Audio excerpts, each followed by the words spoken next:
S, வீடு, schools, hotels, store room இங்கெல்லாம் partition wall கட்டணும்னாலும் இப்போ பில்டிங் போனஸோட first choice Renocon Rapid Wall Panels. முதல்வர் விஜய் முன்னிலையில் தற்காலிக சபாநாயகராக கருப்பையாவிற்கு ஆளுநர் பதவி பிரமாணம் செய்து வைத்தார். ஆளுநர் மாளிகையில் தற்காலிக சபாநாயகராக கருப்பையா பதவியேற்றுக் கொண்டார். தற்காலிக சபாநாயகராக சோழவந்தான் தொகுதி தாவக எம்எல்ஏ கருப்பையா பதவியேற்றுக் கொண்டார். அதிமுகவிலிருந்து வெளியேறி தாவேகாவில் இணைந்த கருப்பையா சோழவந்தான் தொகுதியில் போட்டியிட்டு வெற்றி பெற்றார். முதல்வர் விஜய் முன்னிலையில் தற்காலிக சபாநாயகராக கருப்பையாவிற்கு ஆளுநர் பதவி பிரமாணம் செய்து வைத்தார். ஆளுநர் மாளிகையில் தற்காலிக சபாநாயகராக கருப்பையா பதவியேற்றுக் கொண்டார். தற்காலிக சபாநாயகராக சோழவந்தான் தொகுதி தாவக எம்எல்ஏ கருப்பையா பதவியேற்றுக் கொண்டார்.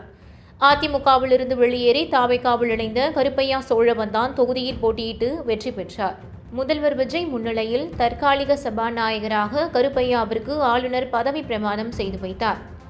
ஆளுநர் மாளிகையில் தற்காலிக சபாநாயகராக கருப்பையா பதவியேற்றுக் கொண்டார். தற்காலிக சபாநாயகராக சோழவந்தான் தொகுதி தாவக எம்எல்ஏ கருப்பையா பதவியேற்றுக் கொண்டார். அதிமுகவிலிருந்து வெளியேறி தாவேகாவில் இணைந்த கருப்பையா சோழவந்தான் தொகுதியில் போட்டியிட்டு வெற்றி பெற்றார்.